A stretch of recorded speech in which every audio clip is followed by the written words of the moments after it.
Stove on பண்ணி ஒரு pan வச்சுக்கோங்க. பேன் ஹீட் ஆனதும் இப்போ நீங்கள் பார்க்கக்கூடிய இந்த மசாலா எல்லாத்தையுமே வந்து ஒரு ஸ்பூன் ஆட் பண்ணிவிட்டு அதை அந்த பிளெயினாக இருக்கக்கூடிய தவாவில் போட்டு நல்லா ஹீட் பண்ணுங்கள்.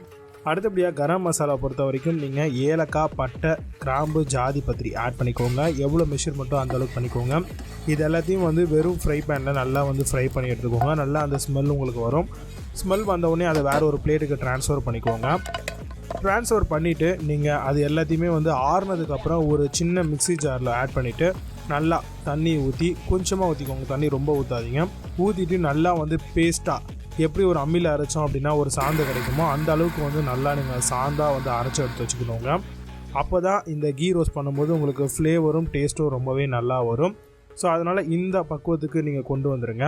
இப்போது அதே ஃப்ரை பேனை ஆன் பண்ணி நீங்கள் வச்சுட்டு அதில் வந்து தேவையான அளவுக்கு ஒரு 3 ஸ்பூன் அளவுக்கு நெய் ஆட் பண்ணிவிட்டு உருகின உடனே இஞ்சி பூண்டு பேஸ்ட்டை வந்து ஆட் பண்ணிக்கோங்க. இதை அந்த நெய்லேயே போட்டு நல்லா வந்து ஃப்ரை பண்ணிக்கோங்க. நல்லா வந்து ஃப்ரை ஆனதுக்கப்புறம் நம்ம ஆல்ரெடி வந்து பார்த்திங்கன்னா ஒரு 150 கிராம் ஆஃப் மட்டன் வந்து வச்சுருக்கோம். அதுதான் ஆல்மோஸ்ட் ஒரு 1/4 கிலோன்னு வச்சுக்கோங்களேன். 150 ஒரு 200 இருக்கும். அதை வந்து பார்த்திங்கன்னா இதில் ஆட் பண்ணிவிட்டு நல்லா வந்து பார்த்திங்க அப்படின்னா அந்த நெய்லேயே வந்து வேக விடுங்க கொஞ்சம் நேரம். இதுக்கு நடுவில் கொஞ்சமாக மஞ்சத்தூளும் உப்பும் ஆட் பண்ணிங்கன்னா இன்னுமே நல்லா வெந்து வரும். உள்ளே இருக்கக்கூடிய மீட் எல்லாமே வந்து நல்லா உங்களுக்கு ஃப்ளேவர்ஃபுல்லாக வரும். அதனால் அதையும் போட்டுட்டு நல்லா வந்து பார்த்திங்கன்னா அந்த ஃப்ரை பேன்லேயே போட்டு நல்லா வதங்கட்டோன்னு வெயிட் பண்ணுங்கள். இப்போ ஒரு பேன்கான ஒரு மூடி இருக்கும் இல்லையா, அந்த மூடி வச்சு நல்லா வேக வைங்க. ஏன்னா மட்டன் வந்து குக்கரில் விசில் போகணும். ஆக்சுவலாக நம்ம அப்படியே நெய்லேயே வேக வைக்கிறோம். அதனால் தேவைக்கு ஏற்ற மாதிரி நடுவில் கொஞ்சம் கலரி விடுங்க. கொஞ்சம் தண்ணியும் தேவைப்படும். தண்ணியும் ஊற்றிக்கோங்க. ஊற்றிட்டு நல்லா வந்து பார்த்திங்கன்னா வேக விடுங்க மட்டன் நல்லா வெந்துட்டு இருக்கக்கூடிய இந்த தருணத்திலே நீங்கள் இதே மாதிரி மூடி வச்சு வேக வச்சிங்கன்னா இன்னுமே உங்களுக்கு ஃபாஸ்ட்டாக மட்டன் வந்து குக்காயினே வரும்.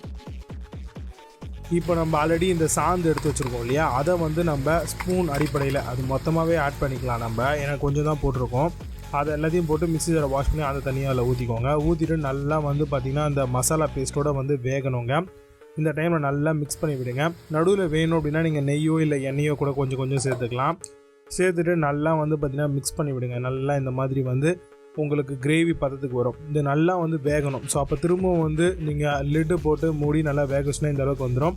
ஒரு கைப்பிடி அளவுக்கு கொத்தமல்லியும் ஒரு கைப்பிடி அளவுக்கு கருவேப்பிலை அதையும் வந்து ஆட் பண்ணிக்கோங்க. நல்ல ஒரு ஃப்ளேவரை வந்து கொடுக்கும். இது ஃபைனல் ஸ்டேஜில் தான் நீங்கள் இதை வந்து ஆட் பண்ணோங்க. அப்போ தான் உங்களுக்கு ரொம்பவே நல்லாயிருக்கும். இந்த அளவுக்கு உங்களுக்கு ஒரு பக்குவம் வந்துடும். நல்லா கிரேவிலாம் போய் ட்ரை ஆகிற வரணும். இந்த டைமில் நீங்கள் ஸ்டவ் ஆஃப் பண்ணிவிட்டு நீங்கள் அழகாக வந்து ரைஸ் கூட இல்லை ஏதாவது வந்து பார்த்திங்கன்னா இந்தியன் பிரெட்ஸ் கூட தாராளமாக சர்வ் பண்ணலாம். ரொம்பவே சூப்பராக இருக்கும் மட்டன் கீ ரோஸ்ட்.